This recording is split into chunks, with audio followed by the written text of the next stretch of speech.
새벽 공기가 아직 차가운 시간에 윤정은 현관불을 켜고 장바구니를 챙겼습니다. 문턱을 나서는 발소리가 가볍지 않았고 발 뒤꿈치가 약간 쑤셨지만 그는 발걸음을 늦추지 않았습니다. 엘리베이터 안거울에 비친 얼굴은 오랜 세월 주방을 지켜온 사람의 얼굴이었고 눈과 주름이 오늘 해야 할 일의 목록처럼 촘촘히 겹쳐 보였죠. 시장에 도착하자 상인들의 인사말이 연이어 들렸습니다. 윤정은 미리 적어둔 메모를 꺼내 산적용 소고기와 동태, 표고버섯, 부침가루를 차례대로 담았습니다. 손이 먼저 움직이고 마음이 뒤를 따라붙는 듯 바빴습니다. 이제 손님 많이 오시죠? 라고 상인이 웃으며 묻자 그는 가볍게 고개를 끄덕였습니다. 오늘 안으로 다 해놔야 해요. 라고 윤정이 짧게 답했습니다. 목소리는 단단했지만 속으로는 저녁 무렵 부엌에 들어설 얼굴들을 떠올리고 있었습니다. 그 얼굴들 중에는 자신을 편하게 하지 않는 사람이 있다는 생각이 스치듯 지나갔죠. 집으로 돌아오자마자 윤정은 앞치마를 2번 묶어매고 싱크대에 커다란 대야를 올렸습니다. 대파를 씻어 물기를 털고 마늘을 다지고 간장과 매실액의 비율을 맞추며 눈금없는 계량을 손끝 감각으로 완료했습니다. 배추 전용 팬과 동그랑땡 전용 팬을 따로 꺼내 놓는 동선은 수십 년간 굳어져 자연스럽게 이어졌습니다. 전기포트를 올리고 주방 타이머를 15분으로 맞추는 동작까지 주저함이 없었습니다. 기름은 새 걸로 쓰지 말고 어제 보관한 걸 먼저 쓰자. 라고 그는 혼잣말을 했습니다. 자신의 방식에 질서가 있다고 믿었고 그 질서가 오늘 하루를 버티게 해줄 거라 생각했죠. 거실 시계가 9시를 가리킬 즈음 초인종이 울렸습니다. 문을 열자 이웃 영자가 손에 귤 봉지를 들고 서 있었습니다. 명절 준비하느라 고생 많으시네요. 라고 영자가 말했습니다. 이제 시작이에요. 라고 윤정이 웃으며 귤을 받아 식탁에 올려놓았습니다. 영자는 잠시 부엌을 둘러보고는 고개를 갸웃했습니다. 며느리 오면 부엌 더 바빠지겠어요. 라는 말이 가볍게 던져졌습니다. 윤정은 손등으로 이마의 머리칼을 쓸어 넘겼습니다. 오면 같이 하죠. 라고 윤정이 대답했지만 목소리 끝이 굳어 있었습니다. 그는 냄비 뚜껑을 닫고 불세기를 줄였고 만두소를 비닐랩으로 덮으며 영자의 시선을 피했습니다. 영자는 눈치를 보고 웃으며 발걸음을 돌렸습니다. 문이 닫히자 집안이 고요해졌고 전자레인지에 남은 시간만 빨간 숫자로 깜빡였습니다. 윤정은 잠시 숨을 고르며 오늘 해야 할 동선을 머릿속으로 다시 그렸습니다. 그 그림 위에 누군가 다른 선을 그리지 않기를 바랐죠. 바람이 거실 창문 유리 틈을 스치며 아주 얇은 소리를 냈습니다. 11시가 조금 지나 딸 미경에게서 메시지가 도착했습니다.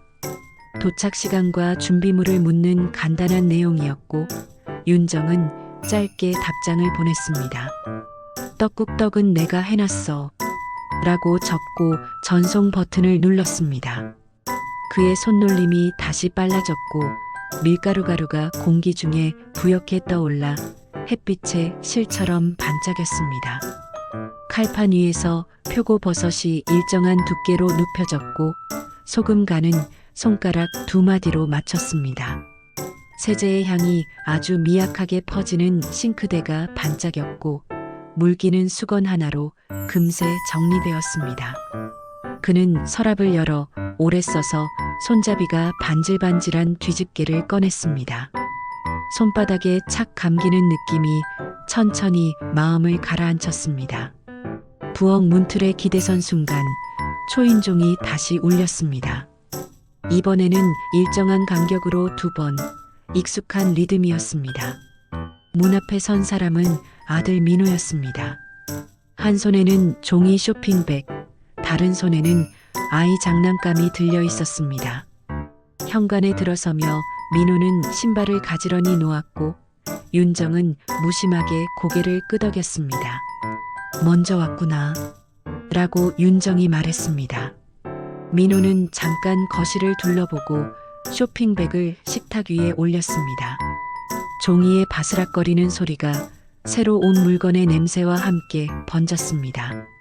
윤정은 장갑을 벗으며 부엌으로 돌아갔고 민호는 뒤따라오지 않았습니다.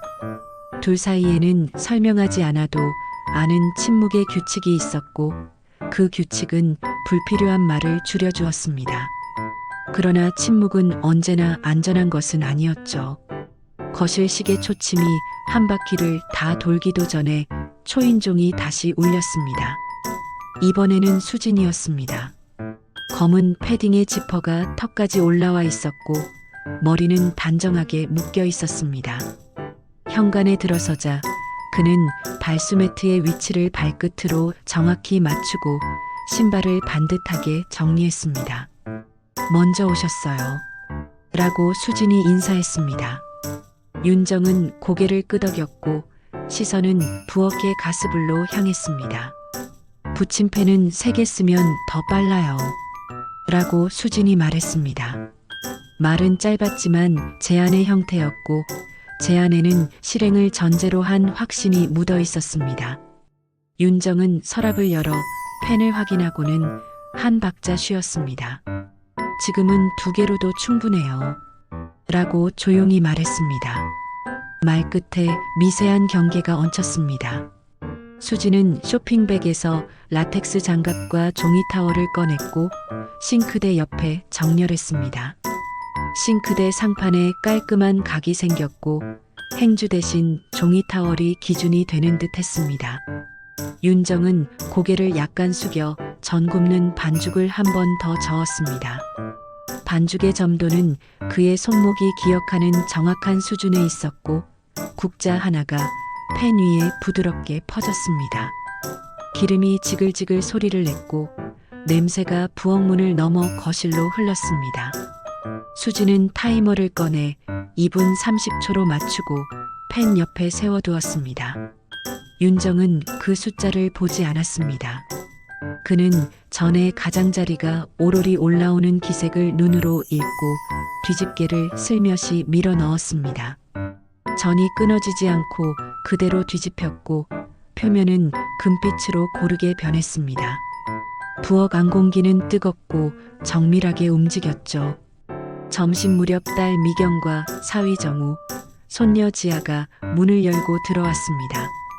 현관에서부터 아이의 웃음소리가 튀어나왔고 작은 발소리가 거실 러그 위를 빠르게 지나갔습니다. 정우는 캐리어를 창가 쪽에 세워두었고 미경은 냉장고 문을 열어 과일을 꺼냈습니다.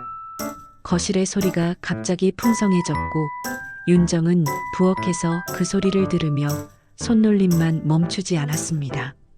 엄마, 뭐 도와줄까? 라고 미경이 말했습니다. 거실에 과일부터 놔. 라고 윤정은 짧게 대답했습니다. 수지는 이미 상차림의 순서를 머릿속에 정리한 듯 접시 크기를 재빠르게 맞추고 있었습니다. 큰 접시는 전류, 중간 접시는 잡채와 나물, 작은 접시는 김치와 장류가 배치되었습니다. 테이블 중앙에는 떡국용 김가루와 파, 후추가 눈금처럼 자리를 확보했습니다.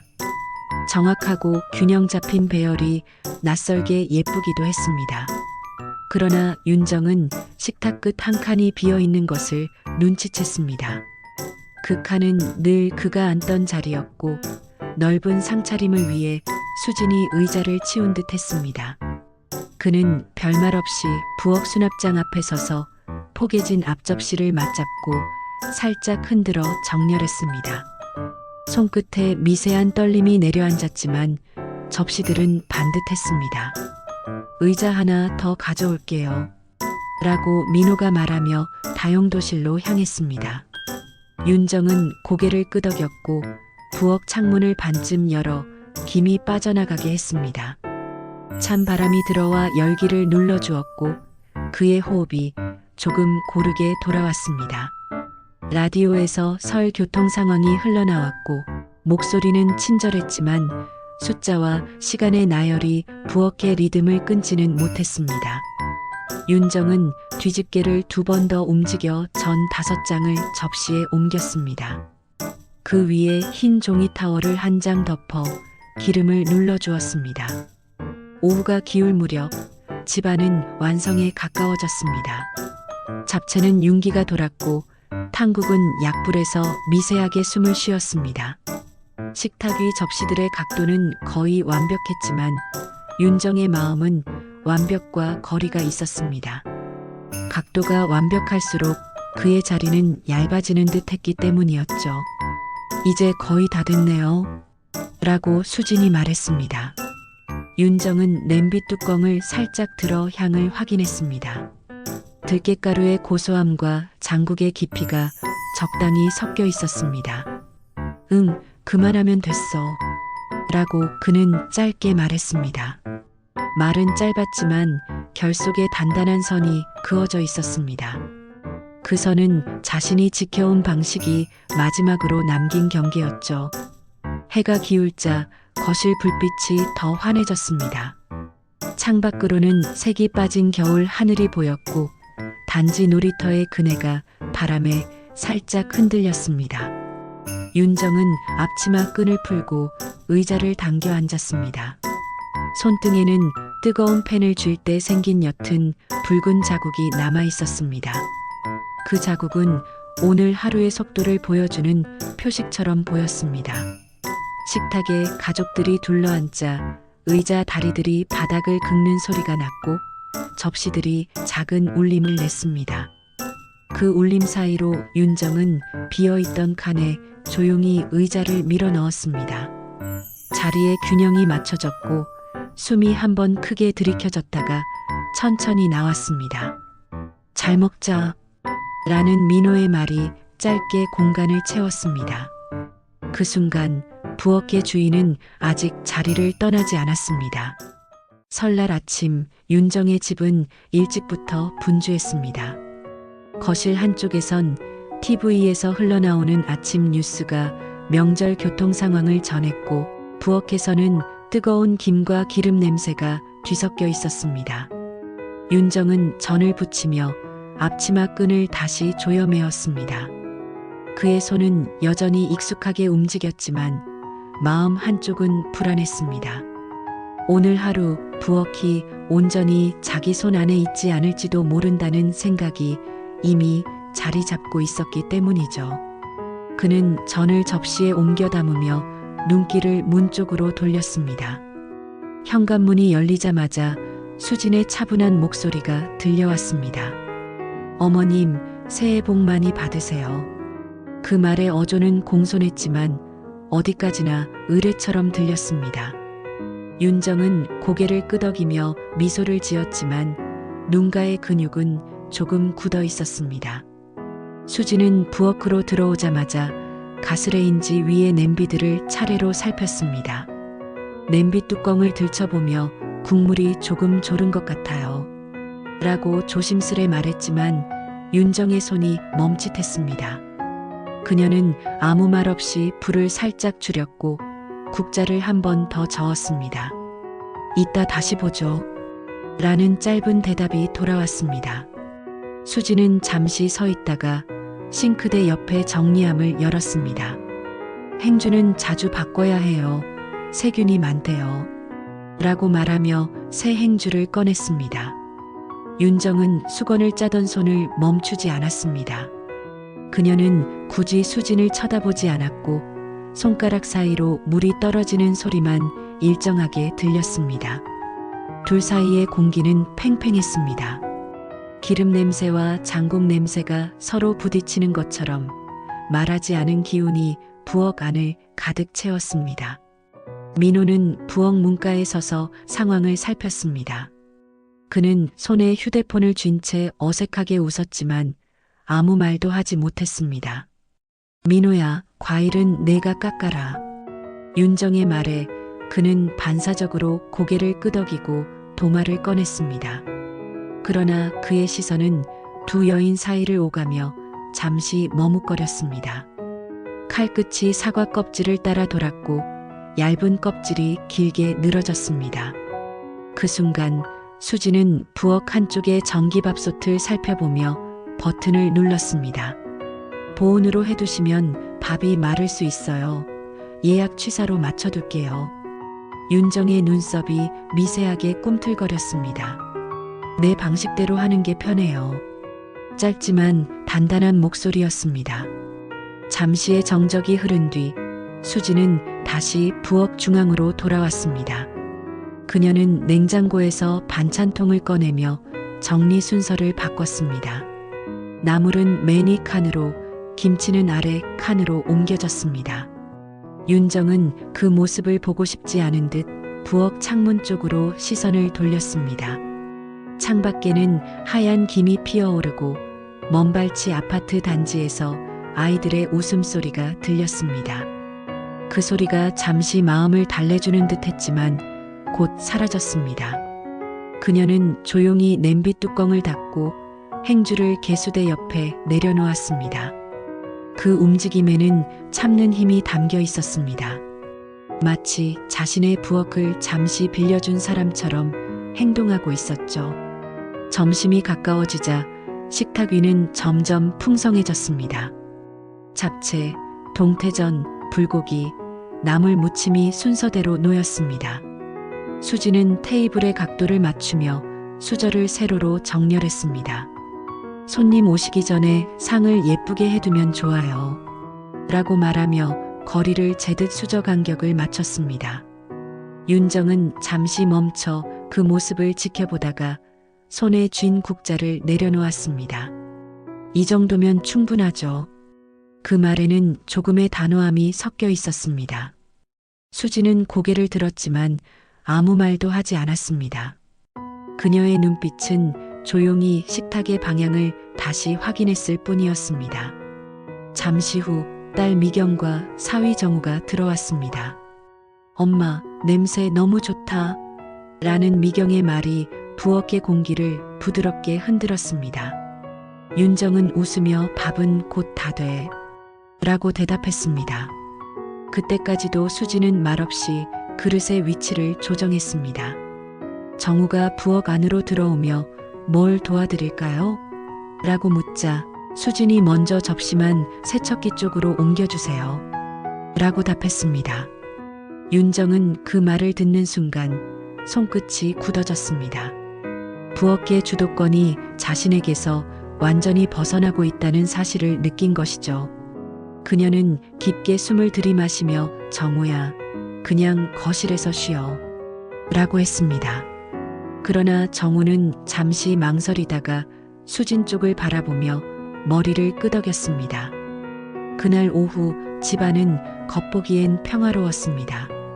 TV에서는 명절 특집 드라마가 흘러나오고 아이는 거실에서 색연필로 그림을 그리고 있었습니다.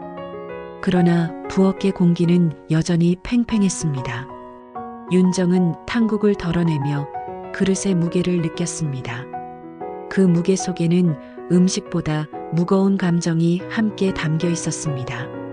그녀는 수진이 부엌을 정리하는 모습을 곁눈질로 바라봤습니다. 손의 움직임이 빠르고 정교했습니다. 모든 것이 제자리를 찾아가고 있었지만 이상하게도 그 질서가 낯설었습니다.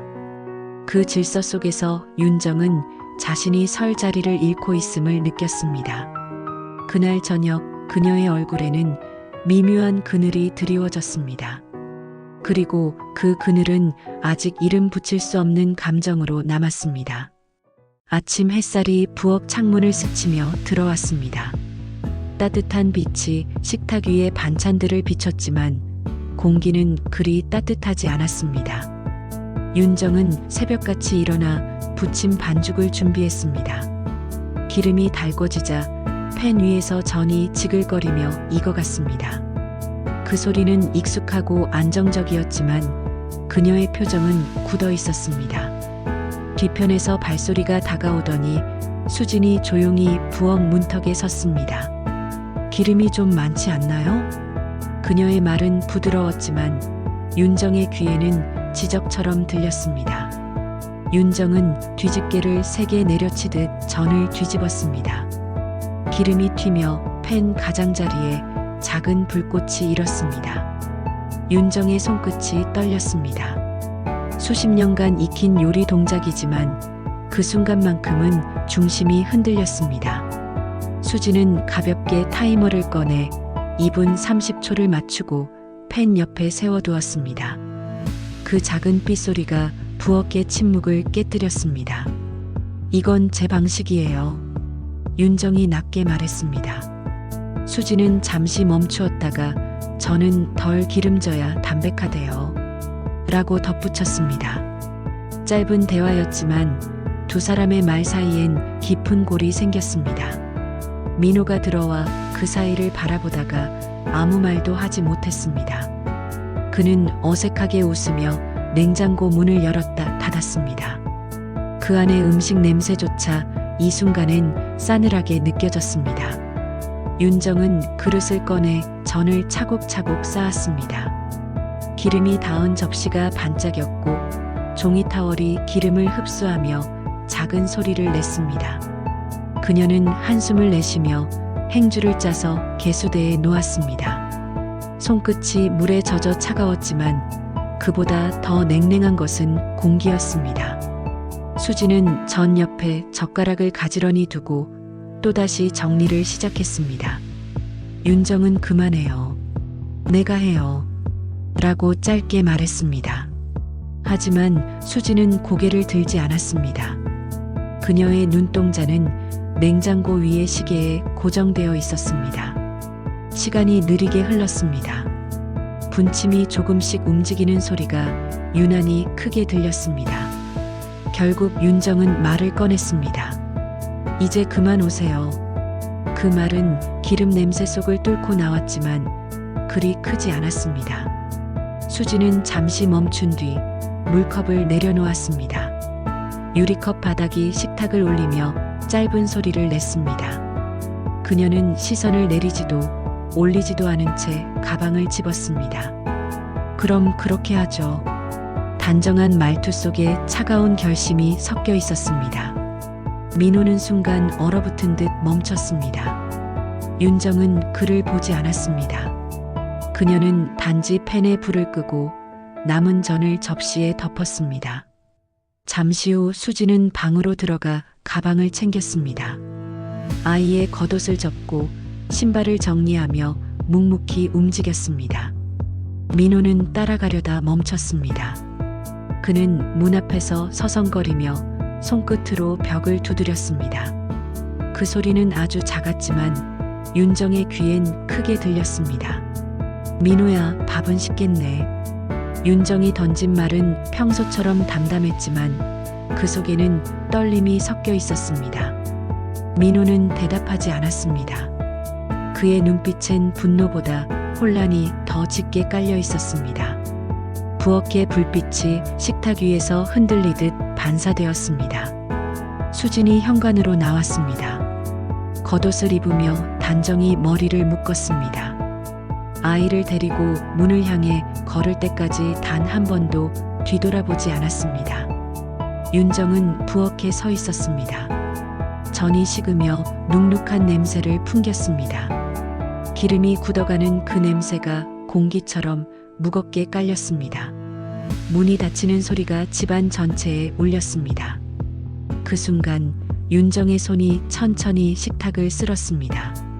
그녀의 손끝에 미세한 떨림이 남았고 전의 기름기처럼 마음속 불안이 퍼졌습니다. 명절의 두 번째 날 아침은 그렇게 식어갔습니다. 거실의 TV에서는 여전히 명절 특집이 흘러나왔습니다. 그러나 윤정의 귀에는 아무 소리도 들어오지 않았습니다. 식탁 위에는 남은 음식이 그대로 놓여 있었습니다. 저는 이미 차갑게 굳었고 탕국은 식으며 기름막이 생겼습니다. 윤정은 젓가락을 들었다가 이내 내려놓았습니다. 밥알 몇 개가 흩어졌고 그녀는 천천히 그릇을 정리했습니다. 손끝이 느리게 움직였고 얼굴에는 피로가 짙게 깔렸습니다. 방 안의 공기는 조용했지만 그 속엔 묵직한 감정이 흘렀습니다. 거실로 나온 민호는 소파 끝에 앉아 있었습니다. 손에 휴대폰을 쥔 채 화면만 바라봤습니다. 윤정은 아들의 얼굴을 바라보다가 천천히 물었습니다. 수진이랑 아이는 잘 갔니? 민호는 짧게 대답했습니다. 응, 집에 가는 중이래. 그의 말투엔 피로와 당혹이 섞여 있었습니다. 윤정은 고개를 끄덕였지만 눈빛은 멀리 떨어진 무언가를 응시했습니다. 내가 괜한 말을 했나 봐. 그녀의 목소리는 낮고 부드러웠지만 속엔 자책이 묻어 있었습니다. 민호는 대답하지 않았습니다. 대신 손끝으로 식탁 모서리를 톡톡 두드렸습니다. 그 소리가 텅 빈 집에 울려 퍼졌습니다. 시간이 지나 오후 햇살이 들어왔습니다. 부엌 창문 틈새로 들어온 빛이 식탁 위의 그릇을 비추었습니다.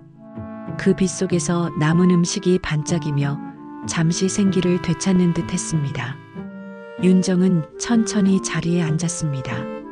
식탁 맞은편의 빈자리로 시선을 옮겼습니다. 그 자리는 여전히 따뜻한 기운이 남아 있었지만 사람은 없었습니다. 그녀는 무의식적으로 반찬 그릇을 정돈하며 중얼거렸습니다. 명절이 왜 이렇게 피곤할까? 그 말은 공기 중으로 사라졌습니다. 대답할 사람은 없었고 그저 벽식의 초침만이 일정하게 움직였습니다. 저녁이 되어가자 윤정은 창가에 섰습니다. 창밖의 하늘은 붉은 빛이 섞인 회색으로 물들었습니다. 그녀는 창문에 손을 얹었습니다.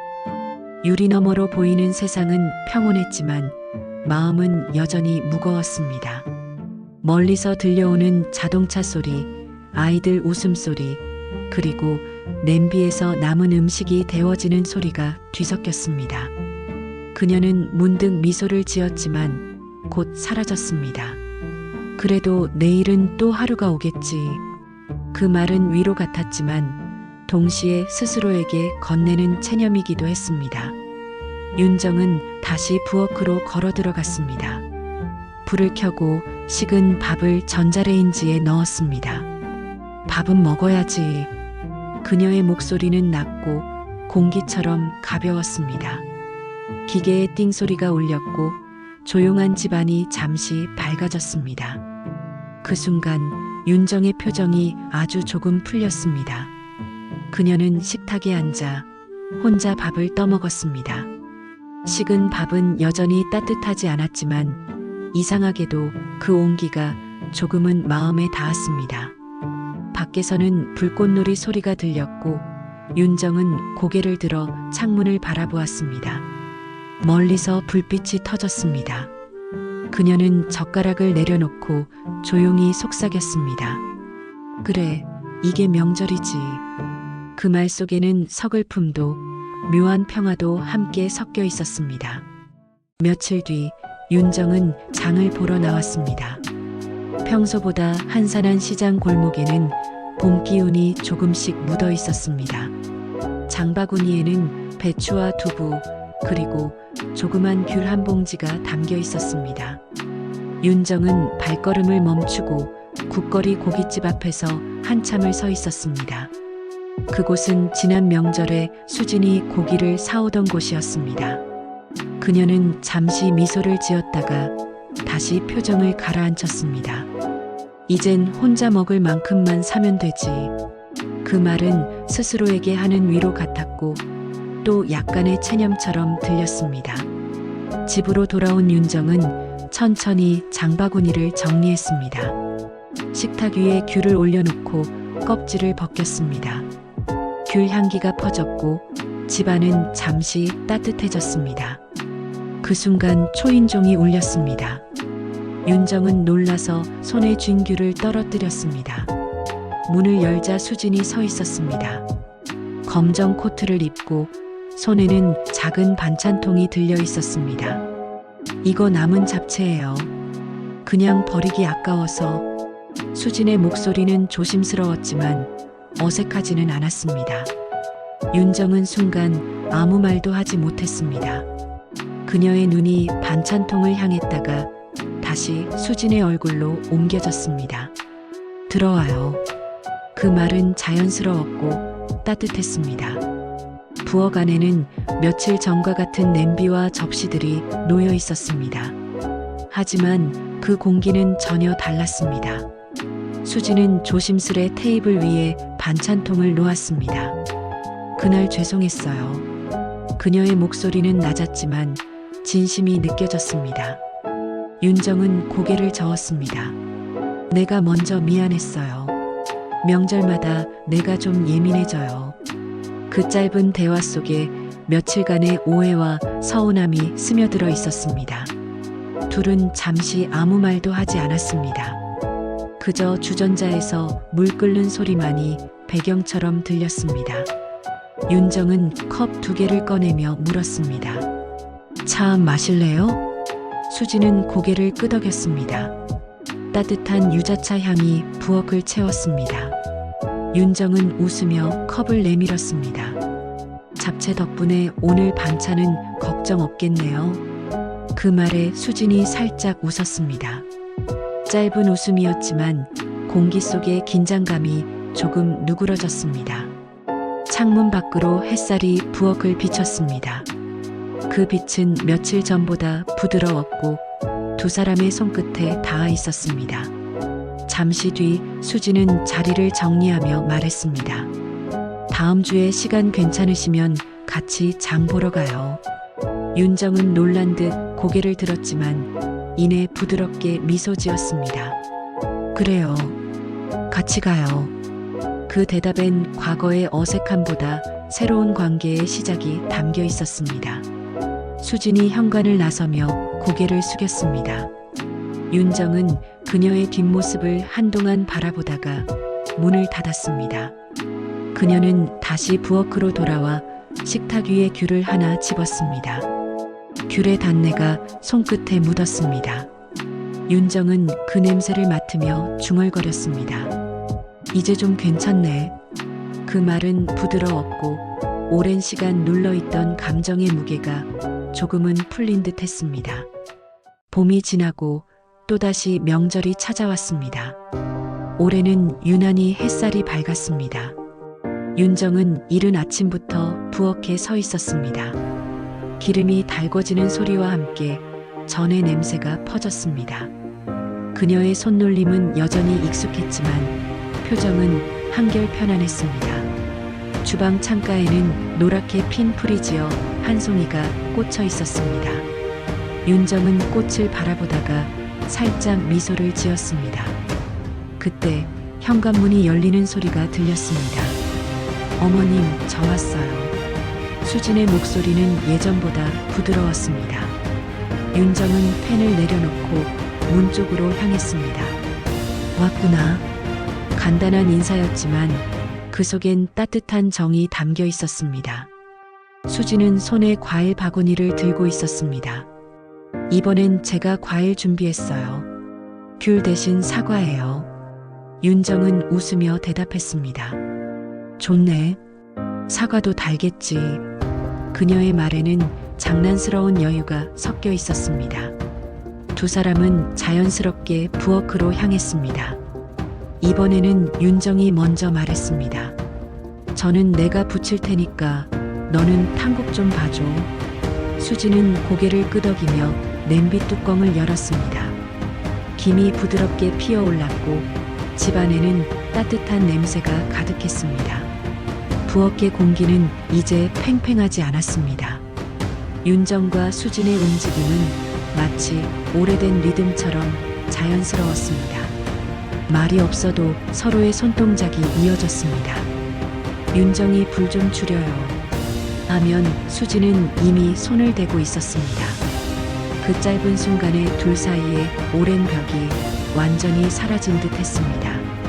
점심 무렵 가족들이 도착했습니다. 민호는 아이의 손을 잡고 들어왔고 미경과 정우도 함께였습니다. 엄마, 올해는 분위기 좋네. 미경이 웃으며 말하자 윤정은 다 덕분이지 라고 답했습니다. 식탁 위에는 전, 나물, 잡채, 탕국이 정갈하게 놓였습니다. 아이의 웃음소리가 거실을 가득 채웠습니다. 윤정은 잠시 손을 멈추고 그 소리를 들었습니다.